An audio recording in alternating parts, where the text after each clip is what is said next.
जिस वक्त तहरीक एतमाद पेश हुई है ना, मैं उस वक्त प्राइम मिनिस्टर हाउस में प्राइम मिनिस्टर के साथ ही बैठा हुआ था। उस वक्त इमरान खान साहब कह रहे थे कि तहरीक एतमाद नहीं आ रही। आज भी फोर्सेस कहती हैं कि अगर इमरान खान उस दिन जल्दी ना करते, ये दोनों तरफ से कहा जाता है, जनरल बाजवा भी कहते हैं कि ये फैसला हो चुका था कि इलेक्शन में जाएंगे, और नून लीग भी समझती है कि हमने ये इलेक्शन में चले जाना था उस वक्त। आपको भी पता है 172 का नंबर यहाँ पर ना कैसे हुकूमत को दिया जाता है। ये हमारे यहाँ भी ताकतवर हल्कों ने ये फैसले कर लिए हुए हैं कि कभी किसी को 2/3 मेजॉरिटी नहीं देनी, वो खुदा बन जाता है। एक वो है जो सिस्टम को ठीक करना चाहता है, कर नहीं सका। एक वो है जो सिस्टम को ठीक ही नहीं करना चाहता। हाँ, ठीक है। तो आप किसकी तरफ जाएंगे?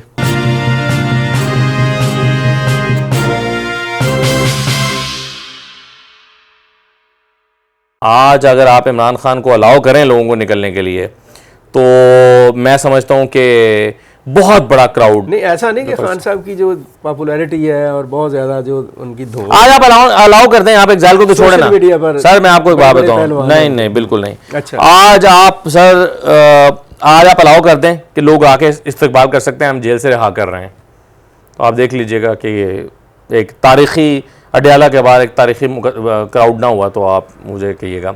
अच्छा जी। और दूसरा ये है कि आज आप इलेक्शन करा लें, लेकिन शर्त यह है कि साफ और शफाफ इलेक्शंस हों, तो लोग आपको बता देंगे कि किसके लिए। अगर इलेक्शन हम करा देते हैं कि ज़ाहिर खान साहब तो 5 साल के लिए नायल किया है या 3 साल के लिए किया इलेक्शन, मतलब नाहली तो 5 साल के लिए होती है। लेकिन वो खैर वो पीटीआई के वकला ये नहीं मानते कि उनकी ये नाहली हो चुकी है। वो समझते हैं कि नाहली 62-63 में होती है, ये कोई नाहली नहीं है उनकी। चले बहरहाल, लेकिन बहरहाल हमारे इदारों ने नाहली कर दिया तो वो इलेक्शन का आज़ाद तो उन्होंने मंजूर करने हैं ना। तो पहले तो खान साहब कहते हैं ना मैं सारी सीटों पर मैं ही अकेला ही लड़ूंगा इलेक्शन, तो फिर अब कौन लड़ेगा? नहीं, उन्होंने ये कभी नहीं कहा कि वो सारी सीटों पर इलेक्शन लड़ेंगे।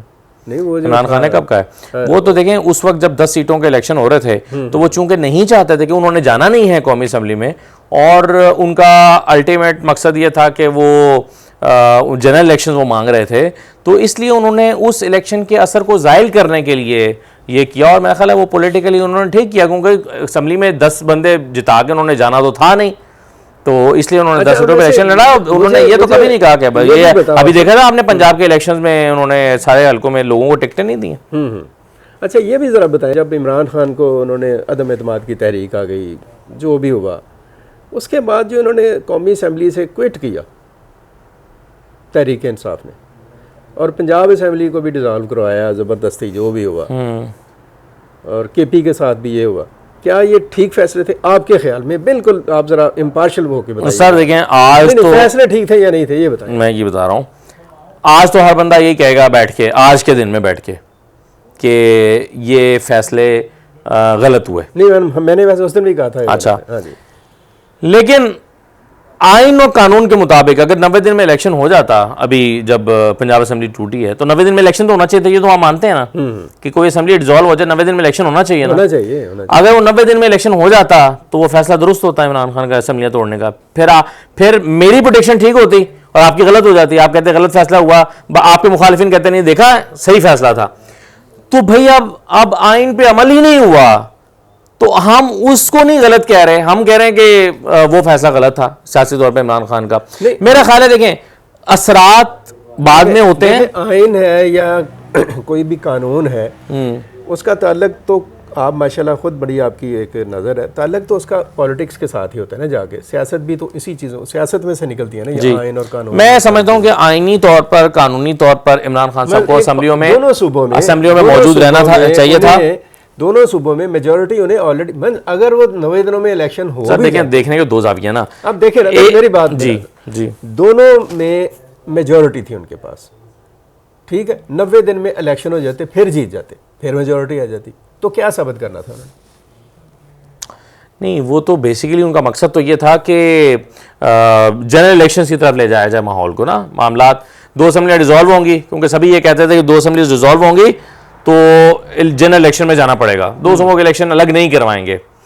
तो उन्होंने तो इसको कैलकुलेट किया। आप देखिए, मैं उनका तर्जुमान नहीं हूं, वो तो खुद बेहतर बता सकते हैं ना, लेकिन मेरा ये ख्याल है उनके तर्जुमान जी, नहीं है। देखें मेरा ये जानना चाह रहा हूं, आपकी एक अपनी मशहूर जी है इसके ऊपर, बड़ी आपने बड़े इसके ऊपर प्रोग्राम्स हैं आपके, आपने बड़ा इसके ऊपर काम किया हुआ है और आपकी बड़ा वर्क है पॉलिटिकल, जो ये हमारी जो भी मामला चल रहे हैं, मैं उसी बिहार। देखिए मेरा ये ख्याल है, देखें ना सर, मैं जो पहले कह रहा था कि देखने के दो ज़ाविये हैं। एक ये है कि इमरान खान असम्बलियों में मौजूद रहते तो एक फाइट करते रहते वहां पर, और जब इलेक्शन आते, इलेक्शन में उतरते तो भी उनकी पोजीशन बेहतर ही होती। दूसरा यह है कि जो मोमेंटम उन्होंने गेन किया, क्योंकि उनका टारगेट गोल डिफरेंट था, वो अचीव नहीं कर सके, लेकिन उनका टारगेट यह था कि मैंने अर्ली इलेक्शंस लेने हैं। उन्होंने उस मकसद के तहत वो किया। अगर वो उनको मिल जाते तो वो कामयाब होते। जैसे हम आजकल क्रिकेट चल रही है, तो क्रिकेट में कैप्टन एक हिकमत अमली बनाता है, मसलन वो स्पिनर से फर्स्ट करें, पहला ओवर कराता है, विकेट मिल जाएगी तो सब कहेंगे यार ये शानदार फैसला किया ना, आज स्पिनर से पहला ओवर करा दिया। ना मिलेगी तो कहेंगे यार ये बेवकूफ़ कैप्टन है, ये क्या स्ट्रेटेजी आपने ली है।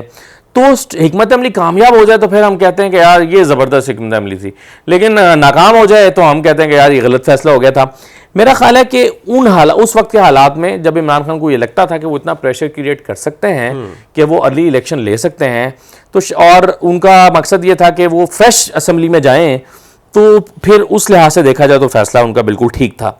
और जितनी पॉपुलैरिटी उन्होंने 6 महीने 8 महीने के अंदर अंदर गेन कर ली थी, ये तो बाद में फिर 9th में हुआ ना, बाद में सारी चीजें हुई। पॉपुलैरिटी में तो कोई देखें, अब भी मैं आपको एक बात बताता हूँ, अभी आपने भी जो बात की और मैं उसको इंडोर्स करूँगा कि इस वक्त भी जो डिसीजन मेकर्स अंडर करंट्स हैं हमारे, उनके सामने ये एक चैलेंज है कि मियाँ नवाज शरीफ हैं या पाकिस्तान पीपल्स पार्टी है या कोई भी पॉलिटिकल पावर है या जो भी है, अगर इलेक्शन होते हैं अगले इलेक्शन, तो उन इलेक्शंस में हमने ये जो पीटीआई है इसकी जो एक पब्लिक पॉपुलैरिटी है, इसको कैसे हमने काउंटर करना है, ये इस वक्त एक बहुत बड़ा क्वेश्चन मार्क है। किसके लिए? सबके लिए, जो भी पीटीआई के मुकाबले पे खड़े हैं, ठीक है, across the board. Political parties की बात कर रहे हैं हम, पॉलिटिकल पार्टीज हैं या नॉन पॉलिटिकल फोर्सेज हैं, मैं सबकी बात कर रहा हूँ आपके साथ, ठीक है। जो भी उसके सामने खड़ा है, उनका टारगेट है कि इसकी उनके लिए ये मसला है, टारगेट नहीं है, क्वेश्चन मार्क है। हाँ, क्वेश्चन मार्क है कि ये जो पॉपुलैरिटी आ गई है, इस पॉपुलैरिटी को हमने कैसे काउंटर करना है, मैनेज कैसे करना है। अब एक तो ये सूरत हाल है, मैं इससे बिल्कुल इनकार नहीं करता हूँ। मैं वैसे ज़ाती तौर पर अपना खान साहब की और पीटीआई की जो पॉलिटिकल अप्रोच थी ना, उसके एक्सप्रेशन से मैं मुतफिक नहीं हूँ। जिस तरीके से वो लेकर गए 2011 के बाद, मैं उससे खुश नहीं था। हमेशा मैंने उसको अपनी तरफ से, मैं समझता हूँ कि ऐसा नहीं हुआ। मतलब आपने अभी जो बात कही ना कि वो अल्टीमेटली इलेक्शन की तरफ जाना चाह रहे थे, उस वक्त भी उन्हें एक पता चल गया था, जब वो प्राइम मिनिस्टर थे, वो खुद कहते हैं कि मुझे पता चल गया हुआ था कि मेरी गवर्नमेंट को अब इन्होंने नहीं चलने देना। तो अगर वो इलेक्शन की तरफ जाना चाहते तो उनके पास ज़्यादा फेवरेबल सूरत हाल थे कि वो खुद असेंबली तोड़ते और नए इलेक्शन का ऐलान कर देते। वो अगर ऐसा करते तब भी जीतते। इस तरह की गलतियां, मैं आपको बताऊं बात कि इसी तरह की जो सूरत हाल है भुट्टो ने की 77 में, कि उन्होंने धांधली करवा दी, हालांकि जीत रहे थे, सिंपल मेजोरिटी ले रहे थे, लेकिन 2/3 मेजोरिटी के लिए उसने वो गले अपने। हाँ, देखें जिस वक्त तहरीक-ए-तमाद पेश हुई है ना, मैं उस वक्त प्राइम मिनिस्टर हाउस में प्राइम मिनिस्टर के साथ ही बैठा हुआ था। अच्छा। और उस वक्त हमारे पास ज़ाहिर फ़ोन बाहर थे, प्राइम मिनिस्टर हाउस में नहीं होते। उस वक्त इमरान खान साहब कह रहे थे कि तहरीक-ए-तमाद नहीं आ रही। अच्छा। तहरीक-ए-तमाद आ ही नहीं रही। जैसे हम बाहर निकले, हमने फ़ोन उठाए, ऑन किए, तो पता चला कि खबरें रोला पड़ा हुआ है कि तहरीक-ए-तमाद पेश कर दी गई है। हाँ जी।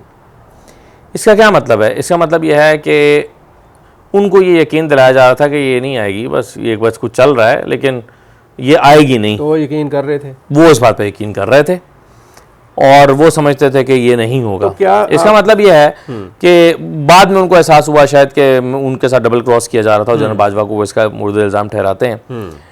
आपने जो सवाल किया कि वो खुद असेंबली तोड़ देते, तो वो तब तोड़ते जब उनको इस बात का 100% यकीन होता कि तहरीक-ए-तमाद मेरे खिलाफ आ रही है।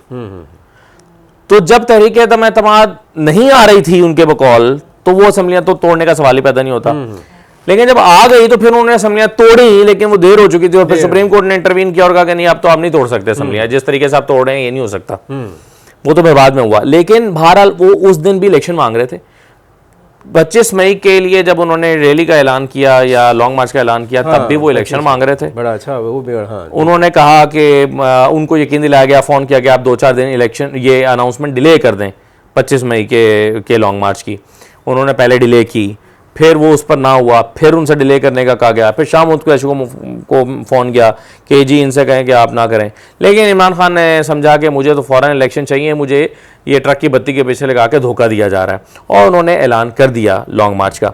आज भी वो फोर्सेस कहती हैं कि अगर इमरान खान उस दिन जल्दी ना करते, ये दोनों तरफ से कहा जाता है, जनरल बाजवा भी कहते हैं कि ये फैसला हो चुका था कि इलेक्शन में जाएंगे, और नून लीग भी समझती है कि हमने ये इलेक्शन में चले जाना था उस वक्त, और उस वक्त दोनों को सूट करता था, दोनों फरीक राजी थे, क्योंकि नून लीग के भी साथ बैगेज नहीं था, ये जो आज महंगाई का बैगेज है उस वक्त उनके पास नहीं था। उस वक्त वो इस वाले से बेहतर पोजीशन में थे, अगर वो इलेक्शन में चल जाते हैं तो हाँ, ये कमजोर थे, तो वो बेहतर होता। लेकिन बहरहाल हालात बनते चले गए। अब आप कहेंगे आपके इमरान खान ने ये फैसले गलत किए हैं, तो भाई नून लीग ने भी तो गलत किए हैं ना। नून लीग का फैसला क्या दुरुस्त था? मुझे नून लीग का भी फैसला इसलिए गलत था, अगर वो सियासी तौर पर मैं बात कर रहा हूँ, आईन और कानून को छोड़ दें, सियासी तौर पर अगर वो उस दिन 25 मई से पहले इलेक्शन में चले जाते तो आज बेहतर पोजीशन में होते हैं। बात आपकी ठीक है, तो उनका भी फैसला गलत था। मैं ये समझता हूँ कि नेगेटिविटी और गलत फैसला साजी जो है वो कभी भी हम उसको प्रेसिडेंट नहीं कर सकते, बना नहीं सकते।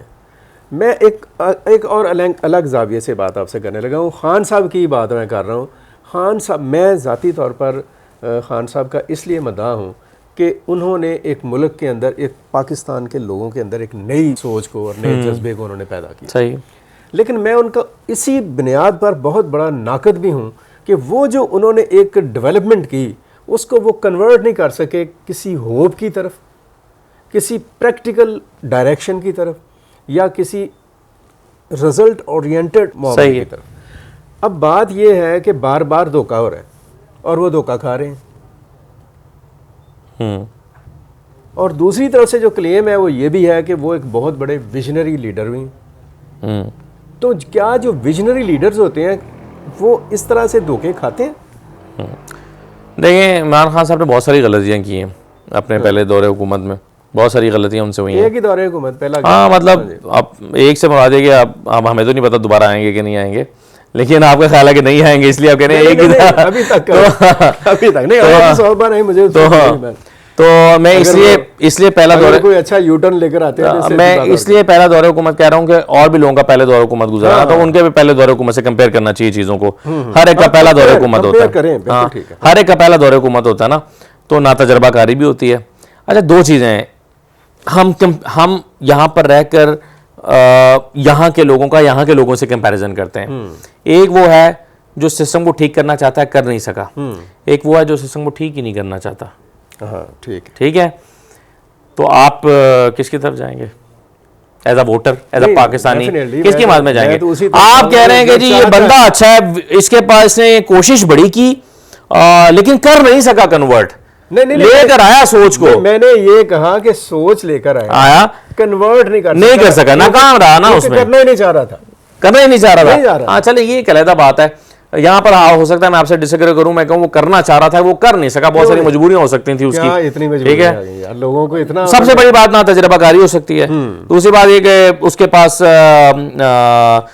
चूंकि एक इस तरह का नंबर था पार्लियामेंट के अंदर कि कोई इधर से बाजू में रोड़ रहा था, कोई उधर से बाजू में रोड़ रहा था। बहुत सारी मजबूरियां होती हैं जब आपके इत्तेहादी हुकूमत होती है, फिर आप फैसला नहीं कर पा रहे होते, फिर आप कमज़ोर होते हैं, तो पंजाब में कमज़ोर बंदा लगाते हैं क्योंकि आपको बहुत सारे खौफ होते हैं, वाहिमे होते हैं। ठीक है, आपने वो बात खुद ही कर दी। हाँ, ये चीज़ें होती हैं ना सर, वो उन सर्कमस्टांसेस में रहकर आपको वो हुआ है ना।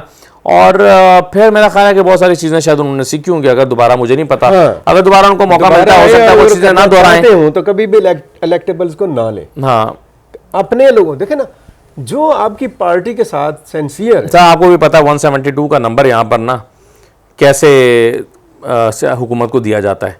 ये हमारे यहाँ भी ताकतवर हल्कों ने ये फैसले कर लिए हुए हैं कि कभी किसी को 2/3 मेजॉरिटी नहीं देनी, वो खुदा बन जाता है। ठीक है ना, वो बंदे देखा है ना, उन्होंने बंदे देखा है माजी में, तो उन्होंने ये अपने तजुर्बों से सीखा है। ये बात है।